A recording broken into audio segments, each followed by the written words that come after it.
حاجت کی مقدار۔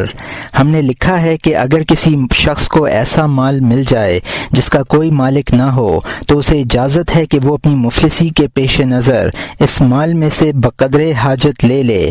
قدر حاجت کیا ہے؟ کتاب الزکوٰۃ میں ہم نے اس موضوع پر تفصیل سے لکھا ہے۔ اس تفصیل کا حاصل یہ ہے کہ بعض لوگوں نے کہا ہے کہ اتنا لے لے جو اسے اور اس کے اہل و عیال کو سال بھر کے لیے کافی ہو، بلکہ بہتر یہ ہے کہ وہ اتنی رقم علیحدہ کر لے جس سے کاشت کے لیے کوئی زمین یا تجارت کے لیے کوئی سامان خریدا جا سکے، اور وہ زمین یا تجارت اتنی ہو کہ اہل و عیال کے اخراجات کے لیے کفایت کر جائے۔ محاسبی رحمۃ اللہ علیہ اسی رائے کو ترجیح دیتے ہیں، لیکن وہ یہ بھی فرماتے ہیں کہ تمام مال کا صدقہ کرنا زیادہ بہتر ہے، بشرط یہ کہ مبتلا بہ توکل کر سکتا ہو اور باری تعالیٰ کے نظر کرم کے سلسلے میں پر امید ہو، لیکن توکل کی قدرت نہ ہو تو اس کے لیے جائز ہے کہ وہ معاش کے لیے کوئی زمین خرید لے یا تجارت شروع کر دے۔ اگر کسی روز حلال رزق میسر آ جائے تو اس مال میں سے نہ کھائے، جب حلال رزق ختم ہو جائے تب استعمال کرے، اور اگر خدا کے فضل و کرم سے حلال رزق کی مستقل توفیق میسر آ جائے تو وہ مال حرام جس سے تجارت شروع کی تھی یا زمین خریدی تھی خیرات کر دے، بلکہ اگر وسعت ہو تو اس وقت تک جتنا مال کھایا تھا وہ بھی فقراء کو دے دے۔ اس وقت نہ دے سکے تو اسے اپنے ذمے قرض سمجھے۔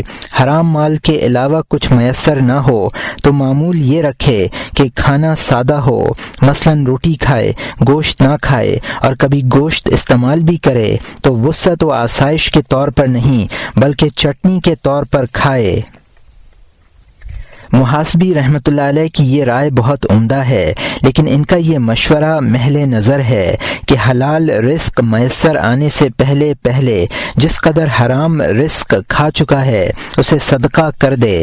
صدقہ نہ کر سکے تو اپنے ذمے قرض سمجھے۔ واقعتاً ورع کا تقاضا یہی ہے کہ اسے قرض سمجھا جائے اور وسعت ہو تو قرض ادا کر دیا جائے، لیکن اسے واجب کہنا صحیح نہیں ہے۔ کیا فقیر کو خیرات دینے کا مطلب یہ ہے کہ وہ مال اس کے ذمے قرض ہو گیا ہے اور وسعت حاصل ہونے کے بعد اس کے لیے قرض ادا کرنا واجب ہے؟ ہرگز نہیں۔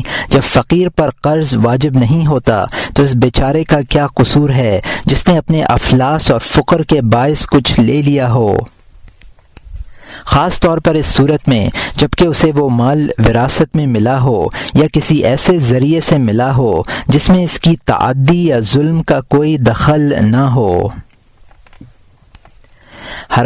مال حرام میں سے خرچ کرنے کا مسئلہ۔ اگر کسی عیالدار شخص کے پاس حرام و حلال مال مخلوط ہو اور ضرورت سے زیادہ نہ ہو تو اسے چاہیے کہ خاص اپنی ذات پر حلال مال میں خرچ کرے، کیونکہ انسان سے اس کے بچوں، غلاموں اور گھر والوں کی نسبت خود اس کے نفس کے متعلق زیادہ باس پرس ہوگی۔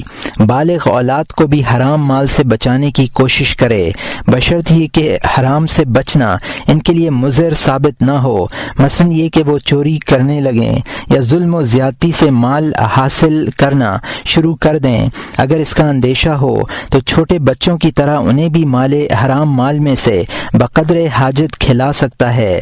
خلاصہ کلام یہ ہے کہ جو چیز دوسروں کے حق میں ممنوع ہے وہ خود اس کے حق میں بھی ممنوع ہے، بلکہ اس کے حق میں ایک بات زیادہ ہے، اور وہ یہ ہے کہ مذکورہ شخص حرام کے علم کے باوجود کھاتا ہے، جبکہ اہل و عیال کے لیے لا علمی کا عذر بھی ہے۔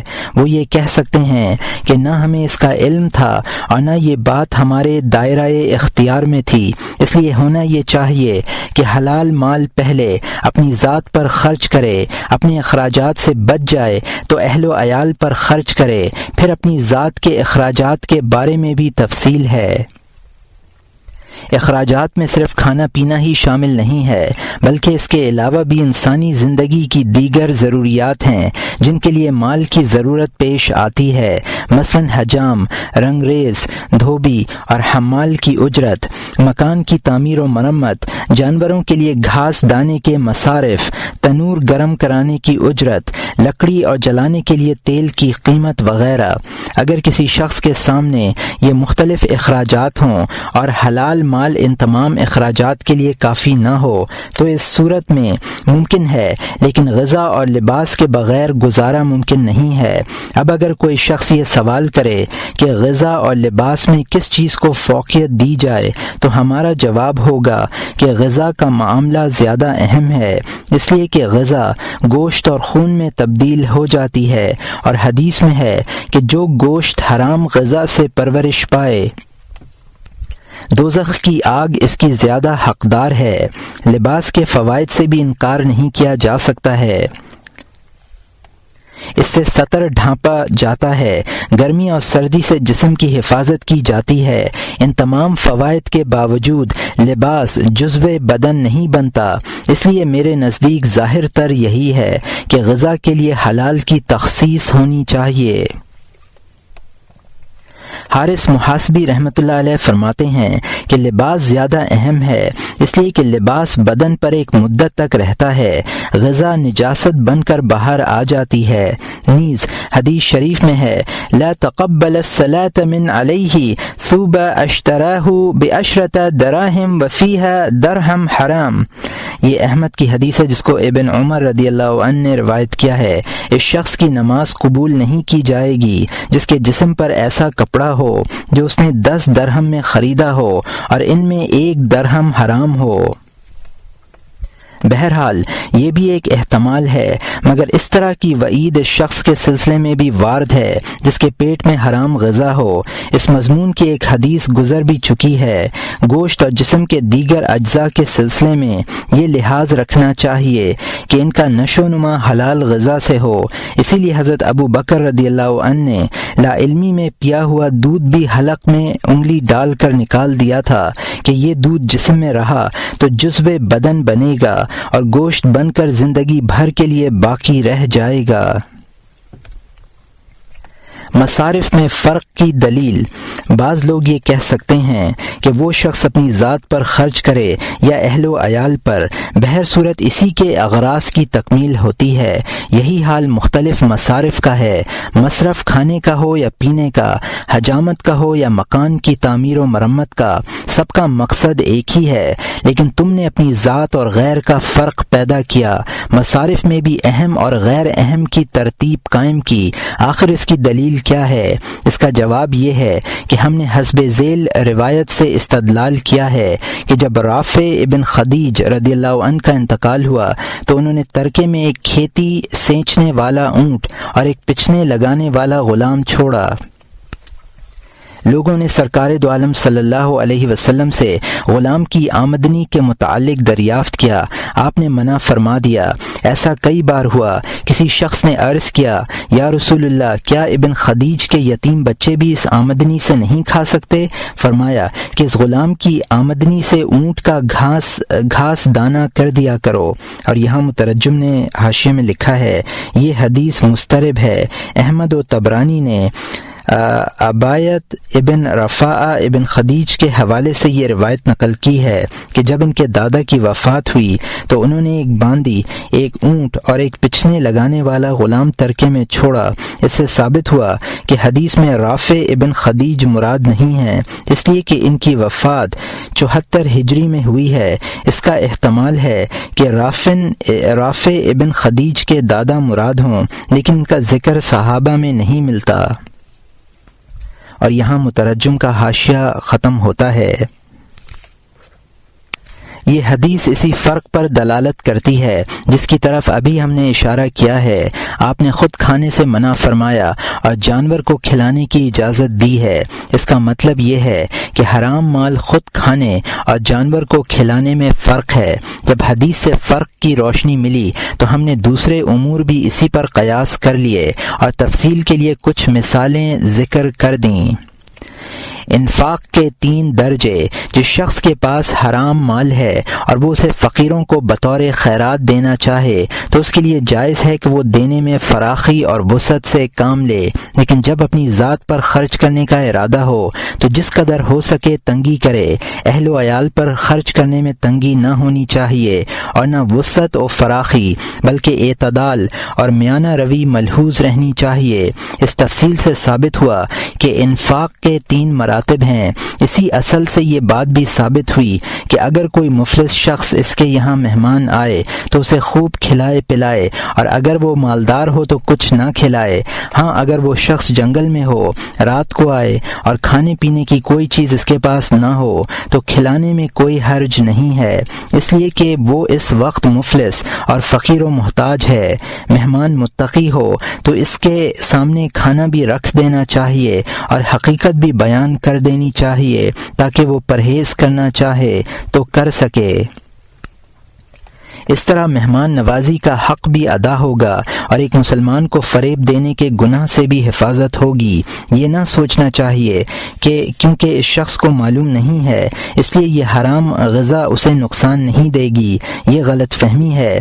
حرام غذا جب معدے میں پہنچتی ہے تو دل پر اس کے اثرات ضرور مرتب ہوتے ہیں، اگرچہ بعض کھانے والوں کو ان اثرات کا احساس نہ ہو۔ یہی وجہ ہے کہ حضرت ابو بکر رضی اللہ عنہ اور حضرت عمر رضی اللہ عنہ نے دودھ پی کر قے کر دی تھی، حالانکہ انہوں نے دانستہ طور پر دودھ نہیں پیا تھا۔ اس مال کے متعلق اگرچہ ہمارا فتویٰ یہ ہے کہ فقراء اسے استعمال کر سکتے ہیں، مگر حلت کی بنیاد حاجت اور ضرورت ہے۔ جس طرح اضطرار کی حالت میں سور کا گوشت اور شراب جائز ہو جاتی ہے، اسی طرح یہ حرام مال بھی حلال ہو جاتا ہے۔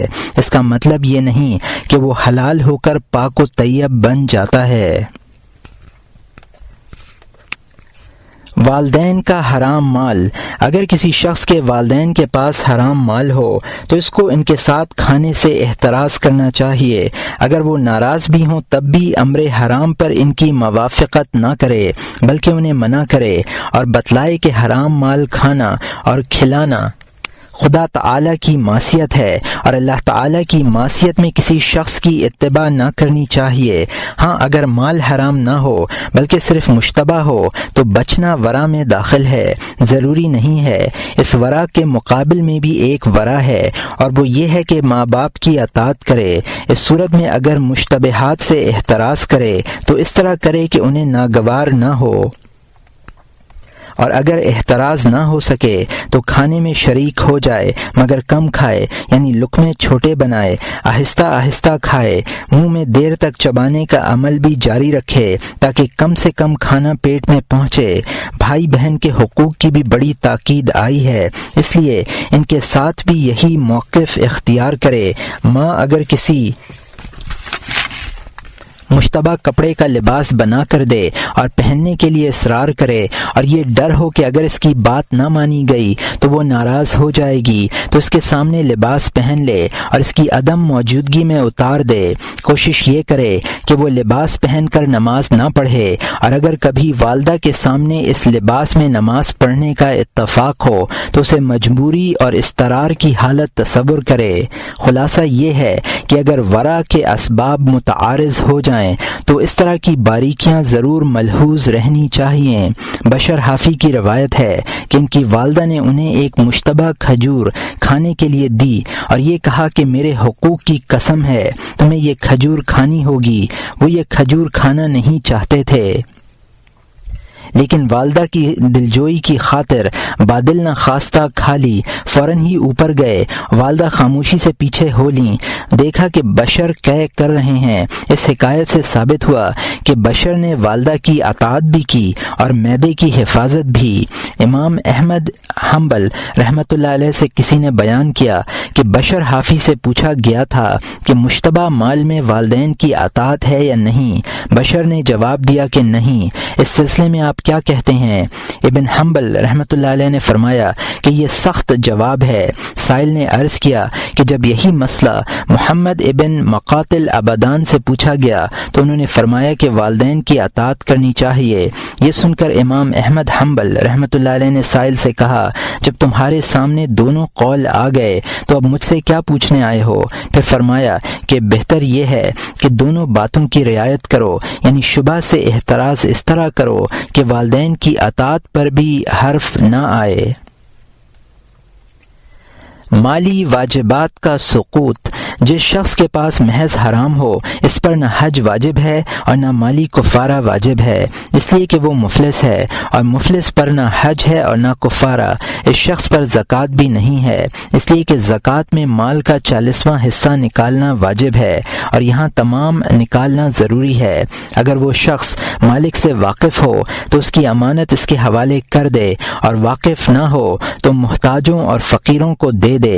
شبہ کے مال میں جہاں حرمت کا احتمال ہے وہاں حلت کا احتمال بھی ہے، اس لیے کہ اگر شخص کے پاس مشتبہ مال ہو تو حلت کے احتمال کی وجہ سے اس پر حج واجب ہو جائے گا، اور جب تک مفلس نہ ہو جائے اس وقت تک ساقط نہیں ہوگا۔ اللہ تعالیٰ کا ارشاد ہے، وَلِلَّهِ عَلَى النَّاسِ حَجُّ الْبَيْتِ مَنِ اسْتَطَاعَ إِلَيْهِ سَبِيلًا، پارہ نمبر 4 رکوع نمبر 1 آیت نمبر 97۔ اور اللہ کے واسطے لوگوں کے ذمے اس مکان کا حج کرنا ہے، یعنی شخص کے ذمے جو کہ طاقت رکھے وہاں تک کے سبیل کی۔ اگر اس شخص پر کفارہ واجب ہو تو غلام بھی آزاد کرے اور روزے بھی رکھے تاکہ یقینی طور پر کفارہ ادا ہو سکے۔ بعض لوگ کہتے ہیں کہ اس شخص کے لیے صرف روزہ رکھنے کا حکم ہے کیونکہ وہ شخص مالداری یہ شرائط پر پورا نہیں اترتا، مالداری کی شرائط پر پورا نہیں اترتا۔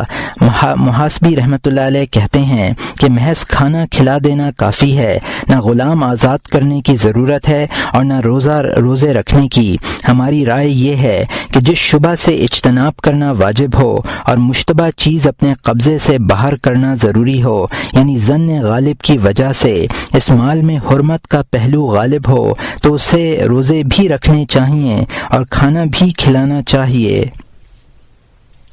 روزے اس لیے کہ وہ فی الحقیقت مفلس ہے، اطعام یعنی کھانا کھلانا اس لیے کہ اس پر تمام مال کا صدقہ کرنا واجب ہے۔ اس کا احتمال بھی ہے کہ یہ اس کا ہو، اس لیے کفارہ لازم ہونا چاہیے۔ مال حرام سے نفلی حج۔ ایک شخص کے پاس حرام مال ہے اور وہ اس مال سے نفلی حج کرنا چاہتا ہے۔ اگر اس نے پیدل سفر کر کے حج کا ارادہ کیا تو اس میں کوئی مذائقہ نہیں ہے، اس لیے کہ وہ شخص یہ حرام مال اس وقت بھی کھا رہا ہے جبکہ وہ عبادت میں مصروف نہیں، تو بحالت عبادت کھانے میں کیا حرج ہے؟ اگر پیدل نہیں چل سکتا بلکہ اس مال سے سواری کا جانور خریدنا یا کرایہ پر لینا چاہتا ہے تو یہ جائز نہیں ہے۔ یہ ایسا ہی ہے جیسے کوئی شخص شہر میں اہل و عیال کے لیے مالی حقوق ادا کرنے سے قاصر ہو مگر سواری کے لیے جانور خریدنے کی خواہش رکھے۔ ظاہر ہے کہ اسے اس کی اجازت نہیں دی جائے گی۔ اگر اس شخص کو یہ توقع ہو کہ چند دن کے بعد حلال مال مل جائے گا اور حرام مال کی ضرورت باقی نہیں رہے گی تو بہتر یہ ہے کہ سفر شروع کرنے کے بجائے حلال مال میسر آنے کا منتظر رہے۔ یہ انتظار اس کے حق میں پیدل سفر حج کرنے سے بہتر ہے۔ سفر حج کرنے والوں کے لیے جو شخص فریضہ حج کی ادائیگی کے لیے مشتبہ مال لے کر نکلے تو اسے کوشش کرنی چاہیے کہ اس کی غذا حلال و طیب ہو۔ اگر تمام سفر میں اس کا التزام ممکن ہو تو کم از کم احرام باندھنے کے وقت سے احرام کھولنے تک کے عرصے میں ضرور غیر مشتبہ رزق کی فکر کرے۔ اگر یہ بھی ممکن نہ ہو تو عرفہ کا دن اس کے لیے خاص کر لے۔ اس کی کوشش کرے کہ وہ اللہ رب العزت کے حضور اس حال میں سر بسجود اور دست بدعا نہ ہو کہ اس کے جسم پر حرام کپڑے ہوں اور پیٹ میں ناجائز یا مشتبہ غذا ہو۔ اگرچہ ہم نے مشتبہ مال کے متعلق جواز کا فتویٰ دیا ہے، لیکن یہ جواز ضرورت کی بنا پر ہے۔ اس کا مطلب یہ نہیں کہ ہم نے مشتبہ مال کو پاک و طیب مال سے ملحق کر دیا ہے۔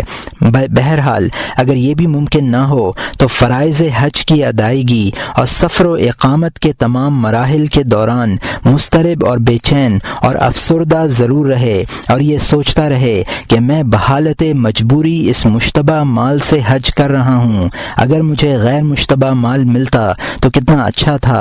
امید یہ ہے کہ اس رنج و غم کی بدولت اللہ تعالیٰ اس پر نظر کرم فرمائیں گے اور اس کی لغزشوں کو معاف فرمائیں گے۔ باپ کے ترکے کا مسئلہ۔ ایک شخص نے امام احمد ابن حنبل رحمۃ اللہ علیہ سے عرض کیا کہ میرے والد انتقال کر گئے ہیں، زندگی میں وہ ایسے لوگوں کے ساتھ معاملات کرتے رہے جن کے ساتھ معاملہ کرنا از روئے شرع درست نہ تھا، اب آپ بتلائیں کہ ان کے ترکے کا کیا کروں؟ فرمایا کہ ان معاملات سے جتنا نفع انہوں نے کمایا ہو وہ چھوڑ دو۔ اس شخص نے عرض کیا کہ ان پر قرض بھی تھا اور دوسرے لوگ بھی ان کے مقروض تھے، فرمایا کہ ان کا قرض ادا کر دو اور دوسروں سے بھی ان کے قرض کی رقم وصول کرو۔ اس شخص نے حیرت سے کہا کہ کیا آپ اسے جائز سمجھتے ہیں؟ امام ابن حنبل رحمۃ اللہ علیہ نے جواب دیا، تو کیا تم یہ چاہتے ہو کہ وہ مرنے کے بعد بھی اپنے قرض میں گرفتار رہے؟ امام احمد کی رائے صحیح ہے، اس سے کئی باتوں کا علم ہوتا ہے۔ ایک یہ کہ اندازے سے حرام مقدار نکالنا درست ہے، دوسرے یہ کہ راس المال کی چیزیں اس کی ملکیت ہیں، تیسرے یہ کہ قرض یقینی ہے، شبہ کی بنا پر اسے ترک نہ کرنا چاہیے۔ 5واں باب، بادشاہوں کے وظائف اور انعامات۔ بادشاہوں سے وظائف اور انعامات حاصل کرنے والوں کو چاہیے کہ وہ 3 امور کی رعایت ضرور کریں۔ ایک یہ کہ بادشاہ کے پاس وہ مال کہاں سے آیا ہے، دوسرا یہ کہ استحقاق کی صفت لینے والے میں موجود ہے یا نہیں، تیسرا یہ کہ جو مقدار انہیں مل رہی ہے آیا وہ اسی مقدار کے مستحق ہیں یا اس سے کم مقدار کے مستحق ہیں۔ یہ 3 امور ہیں، ہم 2 عنوانات کے تحت ان کی تفصیل کر رہے ہیں۔ بادشاہ کی آمدنی کے ذرائع۔ بنجر زمینوں کو قابل کاشت بنانے کے علاوہ بادشاہ کے لیے جو اموال حلال ہیں اور جن میں رعایا بھی شریک ہیں 2 طرح کے ہیں۔ ایک وہ مال جو کفار سے لیا جائے جیسے غنیمت، وہ مال جو جنگ کے بعد مسلمانوں کے ہاتھ لگے، اور فیہ یعنی وہ مال جو جنگ کے بغیر مسلمانوں کو حاصل ہو۔ جزیہ اور صلح کے اموال بھی اسی قسم میں داخل ہیں۔ یہ اموال معاہدے کے بعد اس کی شرائط کے مطابق لیے جاتے ہیں۔ دوسرا وہ مال جو بادشاہ کو مسلمانوں سے ملے۔ اس مد سے بادشاہ کے لیے صرف 2 طرح کے مال حلال ہیں، میراث کا مال جس کا کوئی وارث نہ ہو اور وقف کا مال جس کا کوئی متولی نہ ہو۔ اس زمانے میں صدقات نہیں لیے جاتے، اس لیے ہم ان کے ذکر کی ضرورت نہیں سمجھتے۔ مواریث اور اوقاف کی آمدنی کے علاوہ جتنے ٹیکس، رشوتیں اور خراجی رقوم مسلمانوں سے وصول کی جاتی ہیں وہ سب حرام ہیں۔ انعامات کی قسمیں۔ علماء اور فقہاء کے لیے سلاطین کی جانب سے ماہانہ یا سالانہ وظائف مقرر کیے جاتے ہیں۔ بسا اوقات انہیں عطایا اور انعامات سے نوازا جاتا ہے۔ ان کے کسی کام پر خوش ہو کر خلعتیں عطا کی جاتی ہیں۔ یہ تمام انعامات، عطایا اور خلعتیں 8 حالتوں سے خالی نہیں ہوتیں۔ یا تو بادشاہ جزیہ کی آمدنی پر وظیفہ یا انعام مقرر کرے گا، یا لاوارث میراث پر، یا وقف کی جائیداد پر، یا اپنی مملوکہ زمین پر جسے اس نے قابل کاشت کر لیا ہو، یا اپنی خرید کردہ جائیداد پر، یا اس عامل پر جو مسلمانوں سے خراج وصول کرتا ہے، یا کسی تاجر پر، یا خزانہ خاص پر۔ ہم ان تمام مدات کی الگ الگ تفصیل کرتے ہیں۔ جزیہ اس کے 4 خمس مسلمانوں کے مصالح اور ان کے مفادات کے لیے ہیں اور 1 خمس متعین مصارف کے لیے۔ چنانچہ اگر بادشاہ نے مصارف کے لیے مخصوص خمس سے یا ان 4 اخماس سے کسی عالم وغیرہ کو انعام دیا اس لحاظ سے کہ اسے انعام دینے میں مسلمانوں کی بھلائی اور بہتری ہے تو یہ مال جائز ہے، مگر شرط یہ ہے کہ جزیہ کے حصول میں شرعی امور کی رعایت کی گئی ہو، یعنی فی کس 1 دینار یا 4 دینار سالانہ سے زیادہ نہ ہو۔ جزیہ کی مقدار میں اختلاف ہے، بادشاہ کے لیے جائز ہے کہ وہ اختلاف کی صورت میں جس قول پر چاہے عمل کرے۔ ایک شرط یہ ہے کہ وہ ذمی جس سے جزیہ لیا جائے ایسا نہ ہو جس کا ذریعہ معاش حرام ہو، مثلا یہ کہ وہ ظالم بادشاہ کا ملازم ہو یا شراب اور خنزیر وغیرہ کی تجارت کرتا ہو۔ ایک اور شرط یہ ہے کہ بچے اور عورت سے جزیہ نہ لیا گیا ہو، اس لیے کہ ان دونوں پر جزیہ نہیں ہے۔ بہرحال جزیہ مقرر کرنے میں جزیہ کی مقدار اور صفت استحقاق کے سلسلے میں ان امور کا لحاظ رکھنا ضروری ہے۔ میراث، وہ میراث جس کا کوئی وارث نہ ہو، مسلمانوں کے مفاد کے لیے ہے۔ بادشاہ اگر میراث کے مال سے کسی کو کچھ دے تو یہ ضرور دیکھ لے کہ جس شخص نے یہ مال چھوڑا ہے آیا اس کا تمام مال حرام ہے یا اکثر یا کم۔ ان تینوں صورتوں کا حکم ہم ماقبل میں لکھ چکے ہیں۔ تمام مال کے حلال ہونے کی صورت میں یہ دیکھنا چاہیے کہ جس شخص کو یہ مال دیا جا رہا ہے اسے دینے میں کوئی فائدہ ہے یا نہیں، اور یہ کہ کتنا مال دینے میں بہتری ہے۔ مال وقف، میراث کے سلسلے میں جو باتیں قابل لحاظ تھیں وہی وقف کے مال میں بھی ملحوظ رہیں گی، البتہ وقف میں ایک بات زیادہ ہے اور وہ یہ کہ بادشاہ کو وقف کرنے والے کی طرف سے لگائی گئی شرط کی بھی رعایت کرنی چاہیے، یعنی دینے سے پہلے یہ دیکھ لینا ہے کہ اس سے وقف کی شرط پوری ہوتی ہے یا نہیں۔ مملوکہ زمین، یہ وہ زمین ہے جسے بادشاہ نے قابل کاشت بنایا ہو، اس میں کوئی شرط معتبر نہیں ہے، بلکہ بادشاہ کو حق ہے کہ وہ اس زمین میں سے جو چاہے جس قدر چاہے اور جسے چاہے دے سکتا ہے۔ ہاں یہ امر ضرور محل نظر ہے کہ بادشاہ نے وہ زمین کس طرح قابل کاشت بنائی ہے، ایسا تو نہیں کہ اس نے مزدوروں سے زبردستی کام لیا ہو یا انہیں حرام مال میں سے اجرت دی ہو، کیونکہ زمین کو قابل کاشت بنانے میں نہریں کھودی جاتی ہیں، زمین ہموار کی جاتی ہے، ارد گرد احاطہ بندی کی جاتی ہے، یہ کام مزدوروں سے متعلق ہیں، بادشاہ انہیں تنہا انجام دینے سے قاصر ہے۔ چنانچہ اگر بادشاہ نے ان مزدوروں سے زبردستی خدمت لی ہو تو وہ اس زمین کا مالک نہیں بن سکتا، پھر اگر اس نے مزدوروں سے کام لیا اور ان کی حرام مال سے اجرت ادا کی تو اس صورت میں زمین مشتبہ ہوگی۔ ہم یہ بات لکھ چکے ہیں کہ عوض کی کراہت کی وجہ سے مال مشتبہ ہو جاتا ہے۔ زر خرید جائیداد، بادشاہ بعض اوقات زمین جائیداد، غلام باندی اور گھوڑے خرید لیتے ہیں، پھر انہیں بطور انعام دوسرے لوگوں کو دے دیتے ہیں۔ یہ سب چیزیں بادشاہ کی ملکیت ہوتی ہیں، بادشاہ کے لیے جائز ہے کہ وہ ان میں جس طرح چاہے تصرف کرے، لیکن اگر اس نے ان چیزوں کی قیمت حرام یا مشتبہ مال سے ادا کی ہوگی تو ایک صورت میں یہ چیزیں حرام اور ایک صورت میں مشتبہ ہوں گی۔ ان دونوں صورتوں کے متعلق ہم تفصیل سے لکھ چکے ہیں۔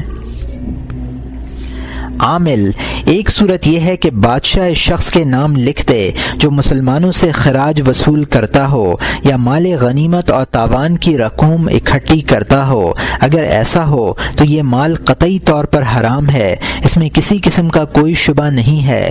ہمارے زمانے کے اکثر جاگیریں اسی طرح کی ہیں، البتہ عراق کی زمینیں اس حکم سے مستثنی ہیں، کیونکہ بقول امام شافعی رحمۃ اللہ علیہ عراق کی اکثر زمینیں مسلمانوں کے فلاح و بہبود کے لیے وقف ہیں۔ سوداگر دو طرح کے ہیں، کچھ وہ ہیں جو صرف بادشاہوں سے معاملہ کرتے ہیں اور بعض بادشاہوں کے علاوہ دوسرے لوگوں کے ساتھ بھی خرید و فروخت کرتے ہیں۔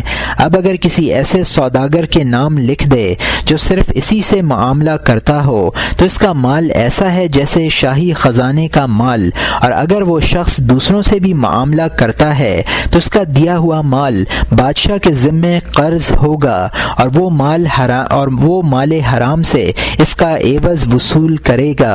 اگر ایسا ہوا تو عوض میں بھی خلل واقع ہو جائے گا۔ حرام سمن کا حکم ہم پہلے ہی لکھ آئے ہیں۔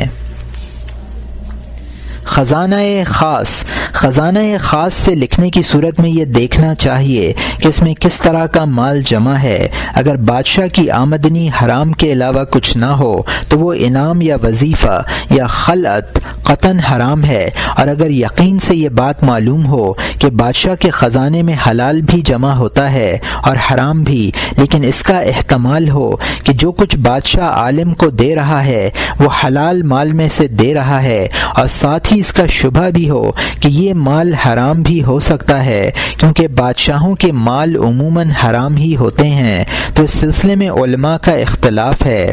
بعض لوگوں کا قول ہے کہ جب تک ہمیں کسی مال کے متعلق حرمت کا یقین نہ ہو اس وقت تک ہم وہ مال لے سکتے ہیں۔ بعض لوگ یہ کہتے ہیں کہ جب تک کسی چیز کے متعلق حلت کا یقین نہ ہو اس وقت تک وہ چیز نہ لینی چاہیے، اس لیے کہ شبہ کبھی حلال نہیں ہوتا۔ ہمارے خیال میں یہ دونوں قول حد سے متجاوز ہیں۔ مناسب تر بات وہی ہے جو ہم ابھی لکھ چکے ہیں، اور وہ یہ کہ اگر حرمت کا غلبہ ہو تو حرام ہے، اور اگر حلال غالب ہو لیکن ساتھ ہی حرام کا یقین بھی ہو تو توقف کرنا چاہیے۔ جو لوگ جواز کے قائل ہیں وہ صحابہ کرام کے عمل کو اپنا مستول قرار دیتے ہیں کہ بعض جلیل القدر صحابہ نے ظالم حکمرانوں کا دور پایا اور ان سے مال لیا۔ ان اکابر صحابہ میں حضرت ابو ہریرہ، ابو سعید الخدری، زید بن ثابت، ابو ایوب انصاری، جریر ابن عبداللہ، جابر، انس ابن مالک، مسور ابن مخرمہ، ابن عمر اور ابن عباس رضوان اللہ علیہم اجمعین کے اسمائے گرامی خاص طور پر قابل ذکر ہیں۔ چنانچہ حضرت ابو ہریرہ رضی اللہ عنہ اور حضرت ابو سعید الخدری رضی اللہ عنہ نے مروان ابن حکم اور یزید ابن عبد الملک سے مال لیا ہے، اور حضرت ابن عمر رضی اللہ عنہ اور حضرت ابن عباس رضی اللہ عنہ نے حجاج سے مال لیا ہے۔ بہت سے تابعین مثلا شعبی، ابراہیم، حسن، ابن ابی لیلہ وغیرہ نے بھی ان حکمرانوں سے انعامات یا وظائف لیے ہیں۔ امام شافعی رحمۃ اللہ علیہ نے ایک مرتبہ ہارون رشید سے 1000 دینار لیے تھے۔ امام مالک نے بعض اموی خلفاء سے مال حاصل کیا۔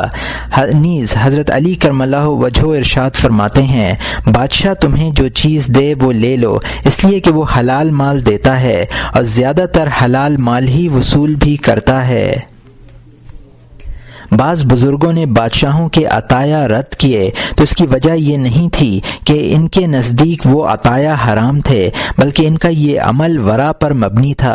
وہ دین کے خوف کی بنا پر ایسا کرتے تھے کہ کہیں حلال کے بہانے حرام چیز نہ آ جائے۔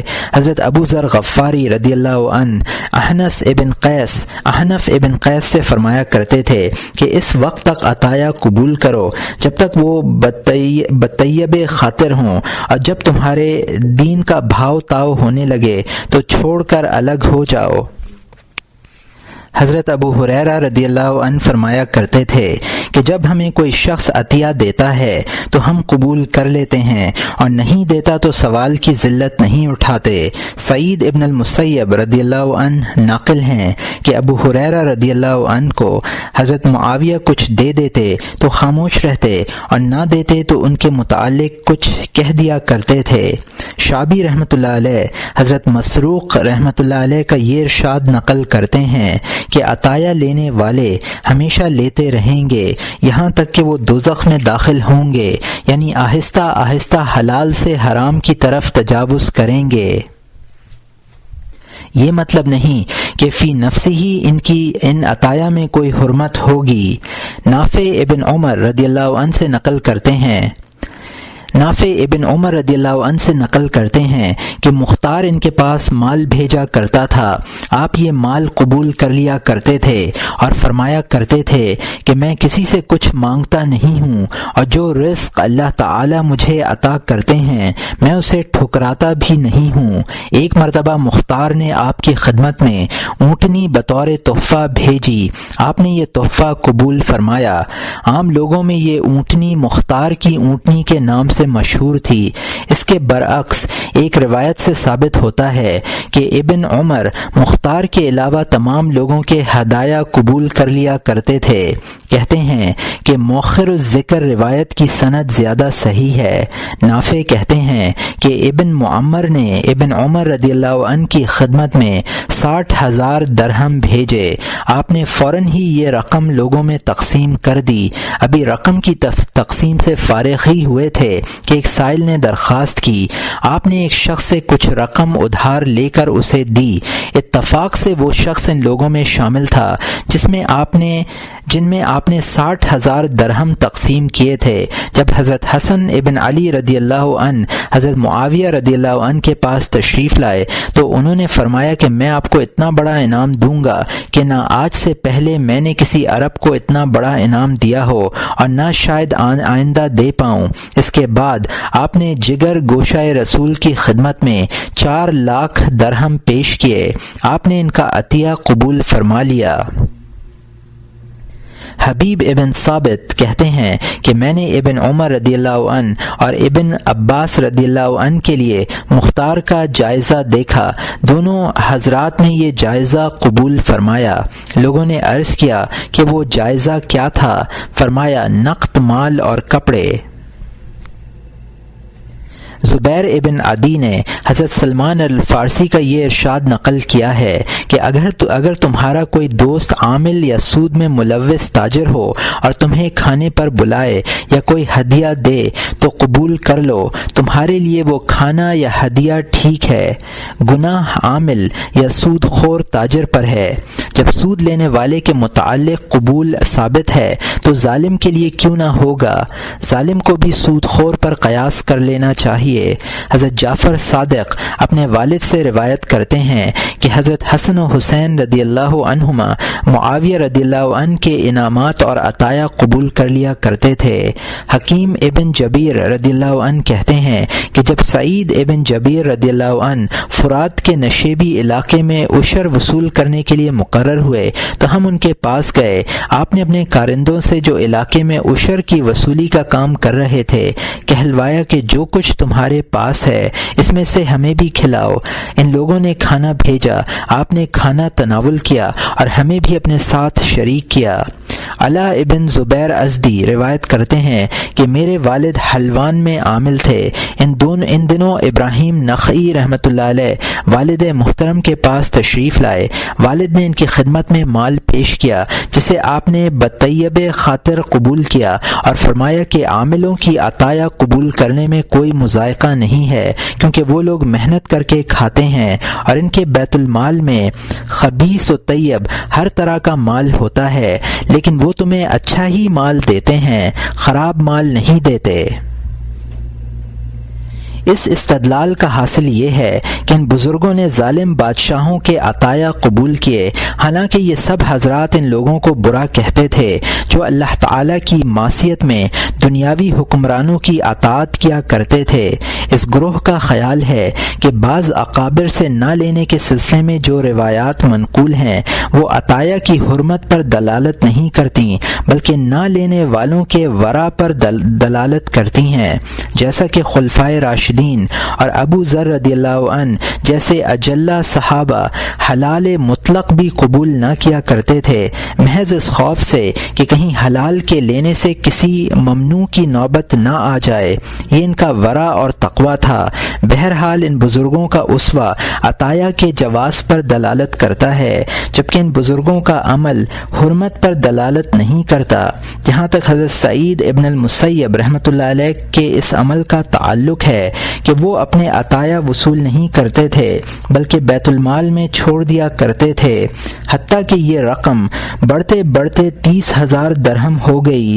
ہم اس روایت کا انکار نہیں کرتے بلکہ اسے ورع پر محمول کرتے ہیں۔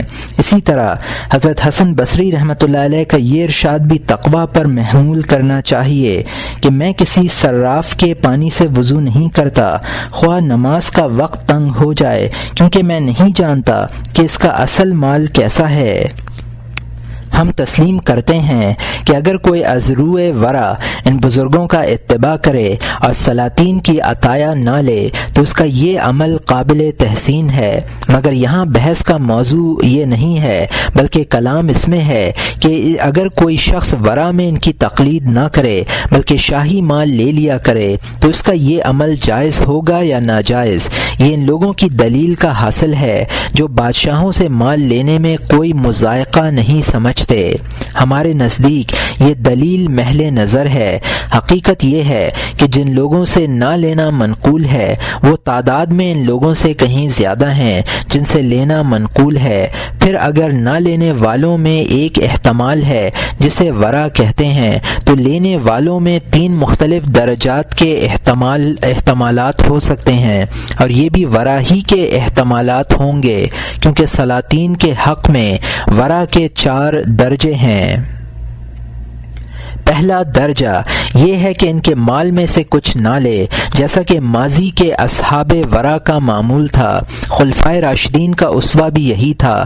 حضرت ابو بکر رضی اللہ عنہ اپنے دور خلافت میں بیت المال میں سے اپنے مصارف کے لیے کچھ لیا کرتے تھے۔ ایک مرتبہ اس کا حساب ہوا تو کل رقم 6,000 درہم بنی۔ آپ نے اتنی ہی رقم بیت المال میں جمع کرا دی۔ ایک مرتبہ حضرت عمر ابن الخطاب رضی اللہ عنہ بیت المال کی آمدنی تقسیم کر رہے تھے کہ ان کی ایک بچی آئی اور 1 درہم اٹھا کر جانے لگی۔ آپ اسے پکڑنے کے لیے اتنی تیزی کے ساتھ اٹھے کہ چادر شانے سے ڈھلک گئی۔ بچی روتی ہوئی گھر میں گھس گئی اور چھپانے کی غرض سے درہم منہ میں رکھ لیا۔ آپ نے اپنی انگلی اس کے منہ میں ڈالی اور درہم نکال کر بیت المال کے دراہم میں ملا دیا۔ اب فرمایا، اے لوگو، عمر اور اس کے بچوں کا بیت المال میں اتنا ہی حق ہے جتنا حق دور اور نزدیک کے مسلمانوں کا ہے۔ ایک مرتبہ حضرت ابو موسیٰ الاشعری رضی اللہ عنہ نے بیت المال کی صفائی کی تو کسی کونے میں پڑا ہوا 1 درہم انہیں ملا۔ آپ نے وہ درہم حضرت عمر رضی اللہ عنہ کے چھوٹے صاحبزادے کو دے دیا۔ حضرت عمر رضی اللہ عنہ نے بیٹے کے ہاتھ میں درہم دیکھ کر پوچھا کہ یہ تمہارے پاس کہاں سے آیا ہے؟ بچے نے بتلا دیا کہ یہ مجھے ابو موسیٰ رضی اللہ عنہ نے دیا ہے۔ آپ نے ابو موسیٰ رضی اللہ عنہ سے فرمایا کہ کیا تمہیں عمر رضی اللہ عنہ کے گھر سے زیادہ ذلیل گھر پورے مدینے میں نہیں ملا؟ کیا تم یہ چاہتے ہو کہ امت محمد صلی اللہ علیہ وسلم میں کوئی شخص ایسا نہ رہے جو ہم سے اپنا حق طلب نہ کرے؟ یہ کہہ کر آپ نے وہ درہم بیت المال میں رکھ دیا۔ حالانکہ بیت المال کا مال جائز تھا، مگر حضرت عمر رضی اللہ عنہ کو یہ اندیشہ ہوا کہ کہیں ہمارے حق میں زیادہ نہ پہنچ جائے۔ یہ وہ لوگ تھے جو اپنے دین اور آبرو کی حفاظت کے لیے کم پر قناعت کیا کرتے تھے اور مشکوک چیزیں چھوڑ کر غیر مشکوک چیزیں اختیار کیا کرتے تھے۔ سرکار دو عالم صلی اللہ علیہ وسلم کے ارشادات کے بموجب دعا ما یریبک الی ما لا یریبک، جو چیز تمہیں شک میں ڈالے اسے چھوڑ کر وہ چیز اختیار کرو جو تمہیں شک میں نہ ڈالے۔ ومن ترکها فقد استبرأ الارض ولا دین، یہ بخاری و مسلم کی حدیث ہے جس کو نعمان ابن بشیر رضی اللہ عنہ نے روایت کیا ہے۔ جس نے مشتبہات کو ترک کیا اس نے اپنے دین اور آبرو کی حفاظت کی، نیز اس لیے کہ ان لوگوں نے سرکار دو عالم صلی اللہ علیہ وسلم کی زبان مبارک سے بادشاہوں کے مال کے متعلق سخت وعیدیں سنی تھیں۔ ایک مرتبہ آپ نے زکوٰۃ و صدقات کی وصولیابی کے لیے عبادہ ابن صامت رضی اللہ عنہ کو بھیجا تو ان سے ارشاد فرمایا کہ اتق اللہ یا ابا الولید لا تجیء یوم القیامت بعیر تحملہ علی رقبتک له رغاء او بقرة لها خوارا او شاة لها طواجا فقال یا رسول اللہ هكذا يكون؟ قال نعم والذی نفسی بیدہ الا ما رحم اللہ قال والذی بعثک بالحق لا اعمل علی شیء ابدا۔ اور یہاں مترجم نے حاشیے میں لکھا ہے مسند الشافعی ان طاؤس مرسلن، معجم ابو لیلہ میں یہ روایت اختصار کے ساتھ ابن عمر رضی اللہ عنہ سے منقول ہے۔ اس روایت کے مطابق آپ نے یہ کلمات سعد ابن عبادہ رضی اللہ عنہ سے ارشاد فرمائے تھے۔ اور یہاں حاشیہ ختم ہوتا ہے۔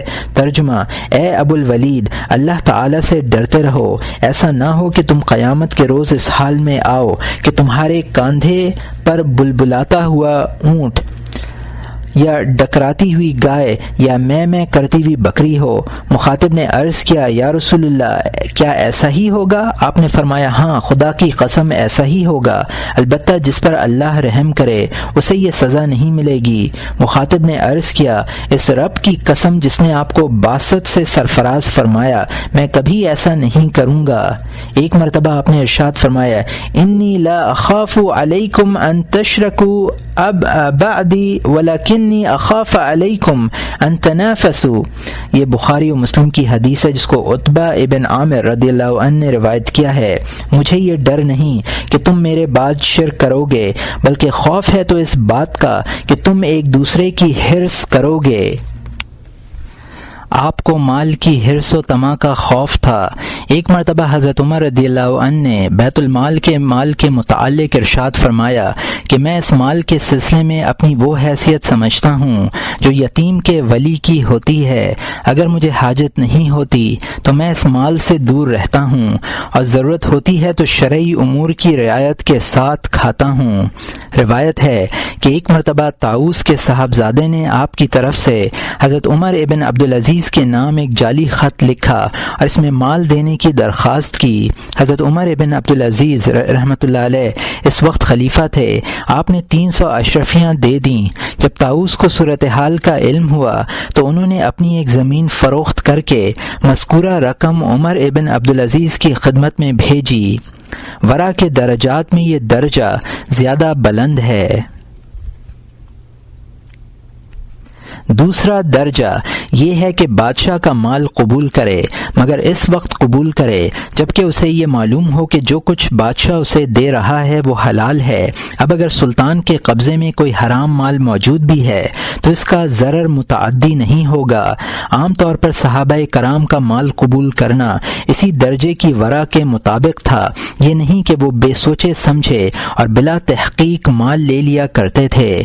حضرت عبداللہ ابن عمر رضی اللہ عنہ ورع کے معاملے میں بے حد مبالغہ کرتے تھے۔ بھلا یہ کیسے ممکن ہے کہ وہ سلاطین کا مال کسی تحقیق کے بغیر لے لیتے؟ وہ تو سلاطین کے سب سے بڑے نکتہ چین اور ان کے مال و افعال کے امانت دار ناقد تھے۔ چنانچہ ابن عامر کا واقعہ ہے کہ وہ بیمار ہوئے تو لوگ ان کی عیادت کے لیے جمع ہوئے۔ عیادت کرنے والوں میں عبداللہ ابن عمر رضی اللہ عنہ بھی تھے۔ ابن عامر کیونکہ عامل تھے اس لیے انہوں نے مرنے کے بعد مواخذے کے اندیشے کا اظہار کیا۔ لوگوں نے ان سے کہا کہ آپ مواخذہ سے مت ڈریں، انشاءاللہ آپ آخرت میں بہتر ہی رہیں گے۔ آپ نے بڑی خدمت کی ہے، کنویں کھدوائے، حاجیوں کے لیے پانی کا نظم کیا، یہ کیا وہ کیا۔ حضرت ابن عمر رضی اللہ عنہ خاموش رہے۔ ابن عامر نے ان سے عرض کیا کہ آپ بھی تو کچھ فرمائیں۔ فرمایا کہ میں کیا کہوں، یہ باتیں تو اس وقت اچھی ہوتی جبکہ کمائی اچھی ہو اور خرچ بھی اچھی طرح کیا ہو، اب جب کہ تم جا رہے ہو تو خود اپنے عمل کا نتیجہ دیکھ لو گے۔ ایک روایت میں ہے کہ آپ نے ابن عامر رضی اللہ عنہ سے یہ الفاظ کہے، برائی گناہوں کا کفارہ نہیں بن سکتی، تم بصرے کے حاکم رہے ہو، میرا خیال ہے کہ تم نے اپنے دور حکومت میں برائی ہی کمائی ہے۔ ابن عامر رضی اللہ عنہ نے عرض کیا کہ آپ میرے لیے دعا فرمائیں۔ فرمایا میں نے حضرت صلی اللہ علیہ وسلم کو یہ فرماتے ہوئے سنا ہے، لا يقبل اللہ صلاة بغیر طہور ولا صدقۃ من غلول۔ یہ مسلم کی حدیث ہے جس کو ابن عمر رضی اللہ عنہ نے روایت کیا ہے۔ اللہ تعالی بغیر طہارت کے نماز قبول نہیں کرتا اور نہ خیانت کے مال سے صدقہ قبول کرتا ہے۔ حضرت عمر رضی اللہ عنہ نے یہ حدیث اس لیے سنائی کہ ابن عامر نے بیت المال کا مال خیرات کیا تھا۔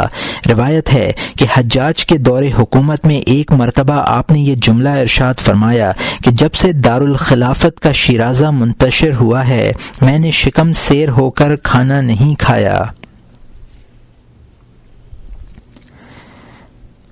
حضرت علی کرم اللہ وجہہ ایک سر بمہر برتن میں ستو رکھ دیا کرتے تھے اور مختلف اوقات میں یہ ستو استعمال کیا کرتے تھے۔ کسی شخص نے ان سے کہا کہ آپ عراق میں ہونے کے باوجود ستو کی اس قدر حفاظت کرتے ہیں، یہاں تو کھانے پینے کی چیزوں کی کثرت ہے۔ فرمایا کہ میں کسی بخل کی بنا پر ایسا نہیں کرتا، بلکہ مجھے یہ بات پسند نہیں کہ اس میں وہ چیز ملا دی جائے جو اس میں کی نہ ہو، اور میں اسے بھی اچھا نہیں سمجھتا کہ میرے پیٹ میں حلال کے علاوہ کوئی غذا جائے۔ حضرت عبداللہ ابن عمر رضی اللہ عنہ کا دستور یہ تھا کہ انہیں جب کوئی چیز اچھی معلوم ہوتی تو اسے اپنی ملکیت سے خارج کر دیتے۔ مثلا ابن عامر رضی اللہ عنہ نے آپ کے غلام نافع کو 30,000 درہم میں خریدنے کی خواہش ظاہر کی۔ فرمایا کہ مجھے خوف ہے کہ کہیں ابن عامر رضی اللہ عنہ کے درہم مجھے آزمائش میں نہ ڈال دیں۔ یہ کہہ کر نافع کو پروانہ آزادی عطا کر دیا۔ ابو سعید الخدری رضی اللہ عنہ فرمایا کرتے تھے کہ ہم میں سے کوئی شخص ایسا نہیں ہے جس کا دنیا کی طرف میلان نہ ہو، سوائے ابن عمر کے وہ دنیا کی طرف قطعاً مائل نہ ہوئے۔ اس سے واضح ہوا کہ ابن عمر رضی اللہ عنہ اور ان کے ہم پلہ بزرگوں کے متعلق یہ گمان نہیں کیا جا سکتا کہ انہوں نے حلال و حرام میں امتیاز کیے بغیر مال لے لیا ہوگا۔ تیسرا درجہ یہ ہے کہ بادشاہ سے لے کر فقراء اور محتاجین میں تقسیم کر دے، جس مال کا کوئی متعین مالک نہ ہو۔ اس میں شریعت کا حکم یہی ہے، لیکن یہ صورت میں ہے جبکہ یہ اندیشہ ہو کہ اگر بادشاہ سے یہ مال نہ لیا گیا تو وہ مستحقین کو نہیں دے گا، نیز یہ کہ وہ اسے غلط کاموں میں استعمال کرے گا، اور ہمارا نہ لینا معصیت و ظلم پر اس کی اعانت کا سبب قرار پائے گا۔ ہمارے نزدیک ان حالات میں مال لے کر تقسیم کر دینا نہ لینے سے بہتر ہے۔ بعض علماء بھی ہماری اس رائے سے متفق نظر آتے ہیں۔ اکثر اکابرین سلف نے غالباً اسی خیال سے بادشاہوں کا مال لیا ہے، لیکن آج کے لوگ اس لیے نہیں لیتے کہ فقراء میں تقسیم کریں گے، بلکہ وہ اپنی ضرورتوں کے لیے لیتے ہیں اور صحابہ کے عمل سے اپنے فعل کی صحت پر استدلال کرتے ہیں۔ بقول حضرت عبداللہ ابن مبارک رحمۃ اللہ علیہ، جو لوگ بادشاہوں کے عطایا قبول کرتے ہیں وہ ابن عمر رضی اللہ عنہ اور عائشہ رضی اللہ عنہا کے عمل کو حجت ٹھہراتے ہیں، لیکن ان جیسا عمل نہیں کرتے، یعنی لے کر فقراء کو نہیں دیتے۔ ہم لکھ چکے ہیں کہ حضرت عبداللہ ابن عمر رضی اللہ عنہ کو ایک مرتبہ 60,000 درہم ملے تو آپ نے وہ درہم اسی مجلس میں شریک لوگوں میں تقسیم کر دیے جس مجلس میں ملے تھے، اور پھر سائل کو دینے کی ضرورت پڑی تو قرض لے کر اس شخص کی ضرورت پوری فرمائی۔ حضرت عائشہ رضی اللہ عنہا سے بھی اسی طرح کے واقعات منقول ہیں۔ جابر ابن زید کے پاس کسی حاکم کی طرف سے نقد رقم کا ہدیہ آیا تو آپ نے اسے خیرات کر دیا اور فرمایا کہ قبول نہ کر کے ان کے قبضے میں رہنے دینے سے بہتر یہ ہے کہ میں ان سے لے کر خیرات کر دوں۔ حضرت امام شافعی رحمۃ اللہ علیہ کو ہارون رشید نے مال دیا تھا، انہوں نے بھی یہی کیا کہ تمام مال چند روز میں خیرات کر دیا، اپنے لیے ایک پائی بھی نہیں بچائی۔ چوتھا درجہ یہ ہے کہ وہ مال اپنے لیے لیتا ہو نہ کہ حاجت مندوں میں تقسیم کرنے کے لیے، اگرچہ اس کی حلت متعین نہ ہو، تاہم وہ ایسے بادشاہ سے لیتا ہو جس کا اکثر مال حلال ہے۔ یہ صورت بھی جائز ہے۔ خلفائے راشدین کے بعد صحابہ اور تابعین کے زمانے میں خلفاء کے مال کی یہی حیثیت تھی، ان کا اکثر مال حرام نہیں تھا، جیسا کہ حضرت علی رضی اللہ عنہ کی تعلیل سے یہ بات سمجھ میں آتی ہے کہ بادشاہ زیادہ تر حلال مال ہی لیا کرتا ہے۔ بہرحال بعض علماء نے اکثر کی حلت پر اعتماد کرتے ہوئے اس کی اجازت دی ہے، لیکن ہم نے صرف ان لوگوں کے مال میں توقف کیا ہے جن کا مال محصور ہو۔ جہاں تک شاہی مال کا تعلق ہے وہ حد حصر سے خالی ہے۔ سے خارج ہے۔ اس لیے یہ ممکن ہے کہ کوئی مجتہد اس نتیجے پر پہنچے کہ جس مال کے متعلق حرمت کا علم نہ ہو اسے لینے میں کوئی حرج نہیں ہے، کیونکہ حلال غالب ہے اور ہم نے اس مال سے منع کیا ہے جس میں اکثر حرام ہو۔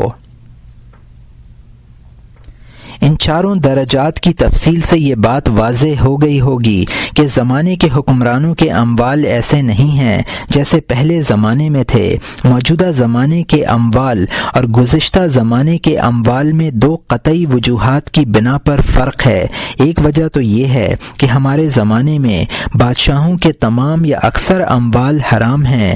حلال مدیں تین تھیں: صدقات، فی اور غنیمت۔ فی الحال یہ تینوں مدیں معطل ہیں اور ان مدات سے شاہی بیت المال کی آمدنی متعلق نہیں ہے۔ اب صرف جزیہ باقی رہ گیا، سو وہ اس قدر ظلم اور زیادتی سے وصول کیا جاتا ہے کہ شریعت اس ظلم کے ساتھ لینے کی اجازت نہیں دیتی۔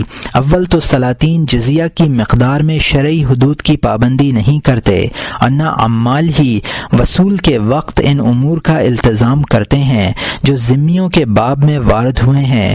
جزیہ کی آمدنی یوں بھی بہت کم ہے۔ مسلمانوں سے خراج، تاوان اور رشوت کے بطور جو کچھ لیا جاتا ہے اس کی بنسبت جزیہ سواں حصہ بھی نہیں ہے۔ دوسری وجہ یہ ہے کہ ماضی کے بادشاہ عہد نبوی اور دور خلافت راشدہ سے اپنی قربت کی بنا پر اپنے ظلم و ستم کا احساس رکھتے تھے۔ ان کی خواہش یہ رہتی تھی کہ کسی طرح وہ صحابہ کرام اور تابعین اعظام کے دل اپنی مٹھی میں لے لیں۔ اس غرض کی تکمیل کے لیے وہ لوگ ان حضرات کی خدمت میں عطایا بھیجتے اور ان کی طلب و سوال کے بغیر باعزت طریقے پر اخراجات کے لیے رقوم پیش کرتے، بلکہ وہ یہ سمجھتے تھے کہ ہمارا دینا احسان نہیں ہے بلکہ ان کا قبول کرنا احسان ہے۔ پھر صحابہ اور تابعین بھی مال لے کر داد عیش نہ دیتے بلکہ اسے اللہ کی راہ میں خرچ کرتے، غریبوں اور ضرورت مندوں کو دیتے۔ مال کی ان کے نزدیک ذرا بھی اہمیت نہ تھی۔ آج کے دینداروں کی طرح وہ مال لے کر بادشاہوں کی اطاعت اور ان کے فاسد اغراض کی تائید و توثیق نہیں کیا کرتے تھے۔ ان کی مجلسوں میں بیٹھتے نہ ان کے حاشیہ نشینوں کی بھیڑ میں اضافے کا باعث بنتے، نہ ان کی بقا کے لیے دعا کرتے بلکہ بد دعا کرتے اور کھلے بندوں ان کے خلاف تنقید کرتے۔ ان کی برائیاں انہیں ناپسند تھیں۔ انہیں یہ اندیشہ رہتا تھا کہ جس قدر ہمیں بادشاہوں سے دنیا ملے گی ہمارے دین میں اسی قدر نقصان ہوگا۔ ان کے دل، ان کی زبانیں، ان کے قلم ظالم و جابر بادشاہوں کے خون سے آزاد تھے۔ اب صورتحال اس کے برعکس ہے۔ بادشاہ صرف انہی لوگوں کو مال و دولت سے نوازتے ہیں جن کے متعلق انہیں یہ خیال ہو کہ وہ ہماری خدمت کرے گا اور ہماری جماعت میں تقصیر کا باعث ہوگا، ہماری مدد کرے گا، ہماری مجلسوں میں شریک ہو کر رونق بڑھائے گا، اس کی زبان ہماری تعریف و توصیف کے لیے وقف ہوگی۔ میرے خیال میں اگر کوئی شخص ان 7 ذلتوں سے بچا رہے تو سلاطین اسے 1 درہم بھی دینا گوارا نہ کریں، اگرچہ وہ فضل و کمال میں اپنے وقت کا شافعی ہی کیوں نہ ہو۔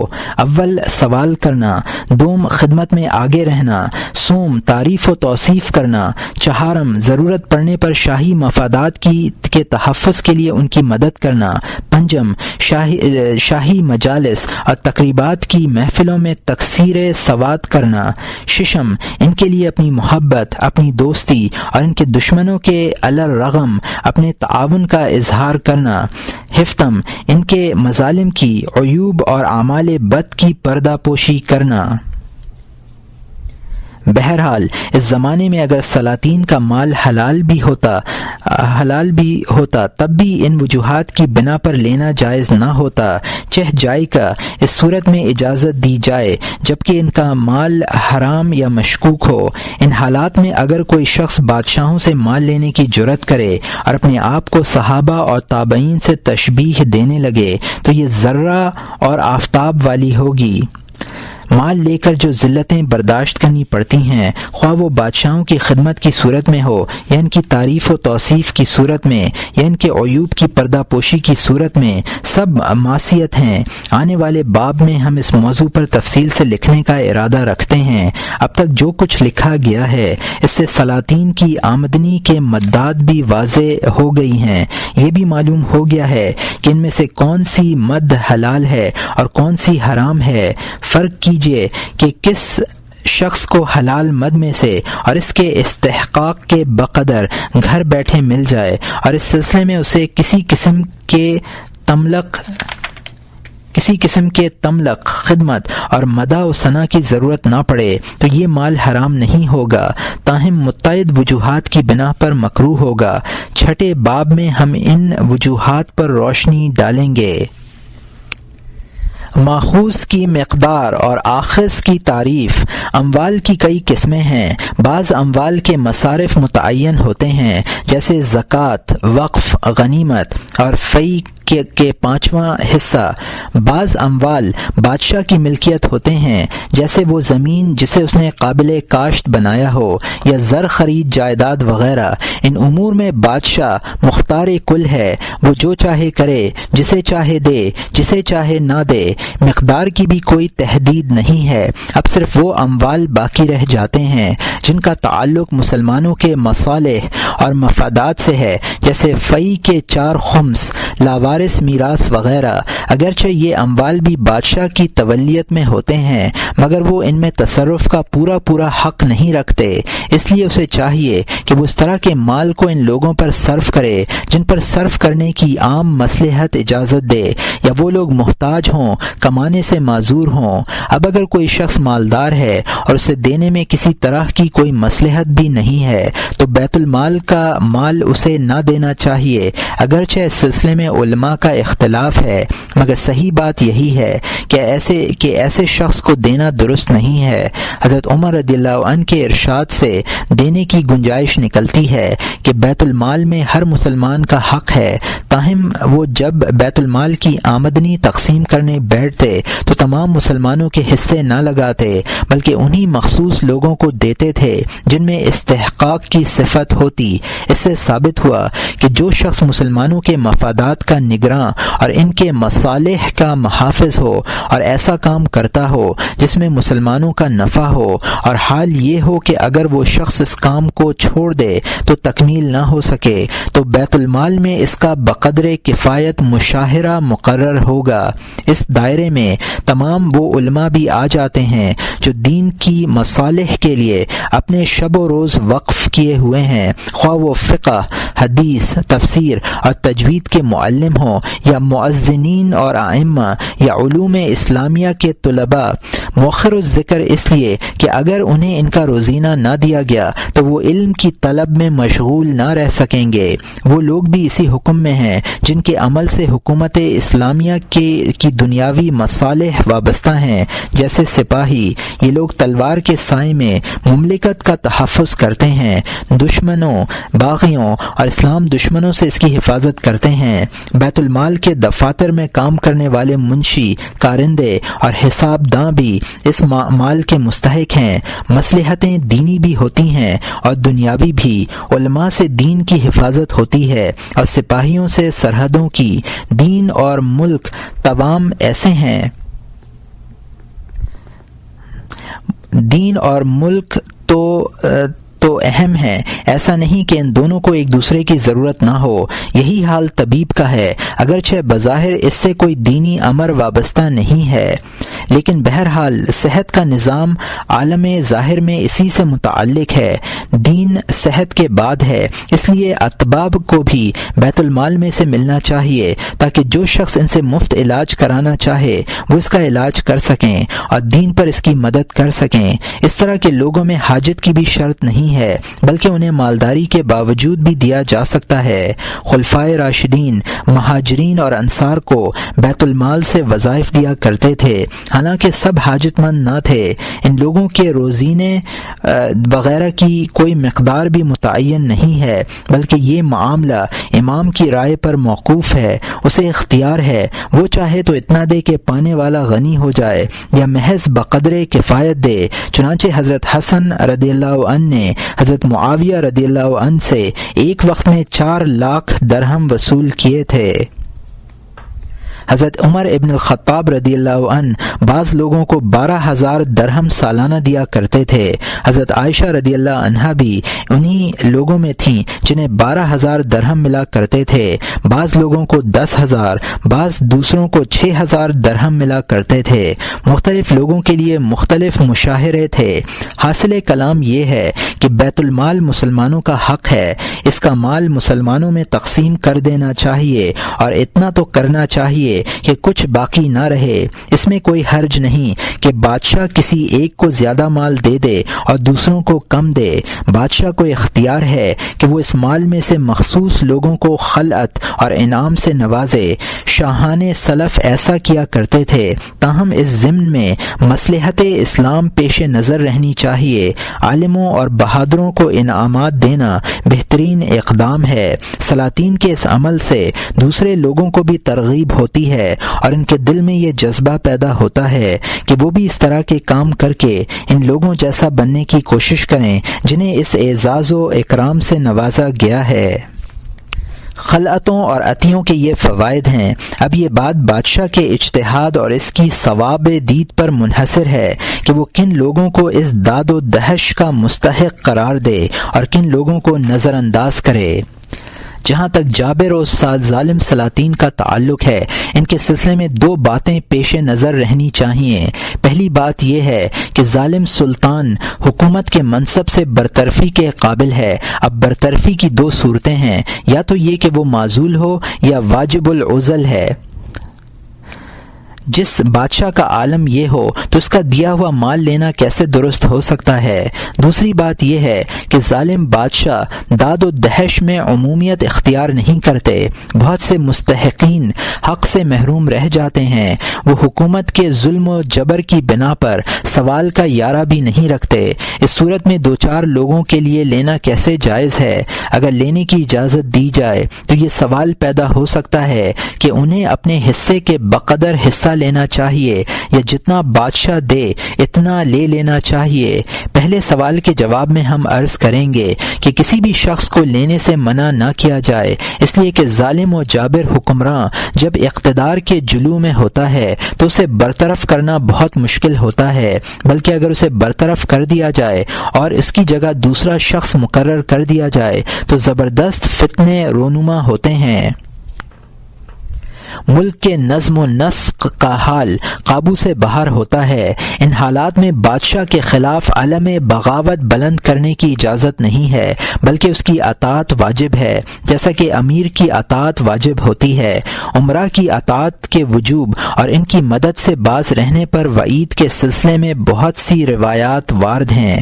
اور یہاں حاشیے میں لکھا ہے، امراء کی اطاعت کے سلسلے میں بخاری کی حضرت انس رضی اللہ عنہ سے روایت ہے، اسمعوا وأن استعمل عليكم عبد حبشي كان راس زیبت، یہ مسلم میں ابو ہریرہ کی حدیث ہے، علیک بالطاعت فی منشتک و مکرہک، یہ مسلم میں ابو ذر رضی اللہ عنہ کی روایت کے الفاظ ہیں، اوصانی النبی صلی اللہ علیہ وسلم ان اسمع وعطیع ولو لعبد مجدع الاطراف۔ مساعدت سے باز رہنے کے سلسلے میں بخاری و مسلم نے ابن عباس رضی اللہ عنہ کی روایت نقل کی ہے، لیس احد یفارق الجماعت شبر فیموت علی مئت میتۃ جاہلیہ۔ مسلم میں ابو ہریرہ رضی اللہ عنہ کی حدیث کے الفاظ ہیں، من خرج من الطاعۃ وفارق الجماعۃ فمات میتۃ جاہلیہ۔ مسلم میں ابن عمر رضی اللہ عنہ کی حدیث ہے، من خلع ید من طاعۃ لقی اللہ یوم القیامہ ولا حجۃ لہ۔ اور یہاں حاشیہ ختم ہوتا ہے۔ اس سلسلے میں ہماری رائے یہ ہے کہ بنو عباس کی اولاد میں سے جو شخص خلافت کے امور کا متکفل ہو اس کی خلافت منعقد ہو جاتی ہے، نیز یہ کہ ملک کے طول و عرض میں جن لوگوں نے خلیفہ سے بیعت کر لی ہو اس کی حکومت بھی نافذ ہو جاتی ہے۔ اسی کی مصلحت ہم نے کتاب المستظہری میں واضح کی ہے۔ یہ کتاب باطنی فرقے سے تعلق رکھنے والے روافض کے رد پر لکھی گئی کتاب کشف الاسرار و حتک الاستار مدفع قاضی ابو الطیب سے ماخوذ ہے۔ اس مصلحت کا خلاصہ یہ ہے کہ ہم مصالح میں زیادتی کی توقع پر سلاطین میں صفات اور شرائط کا لحاظ کرتے ہیں۔ اگر کسی بادشاہ میں یہ صفات اور شرائط مفقود ہوں اور ہم اس کی حکومت کو باطل قرار دے دیں تو سرے سے مصالح ہی فوت ہو جائیں، چہ جائی کا ان میں زیادتی کی توقع کی جا سکے۔ بھلا بتلائیے ہم نفع کی خواہش میں راس المال کیوں ضائع کر دیں؟ حقیقت یہ ہے کہ زمانے میں حکومت شوکت و قوت کے تابع ہے۔ اہل شوکت اور اصحاب قوت جن کے ہاتھ پر بیعت کرنے وہی خلیفہ ہے، اور جن کی شوکت مستقل ہو، صرف خطبے اور سکے میں خلیفہ کا متی ہو، وہی نافذ الحکم سلطان ہے۔ ہم نے کتاب الاقتصاد فی الاعتقاد میں امامت کے احکام لکھ دیے ہیں، یہاں مزید تفصیل کی گنجائش نہیں ہے۔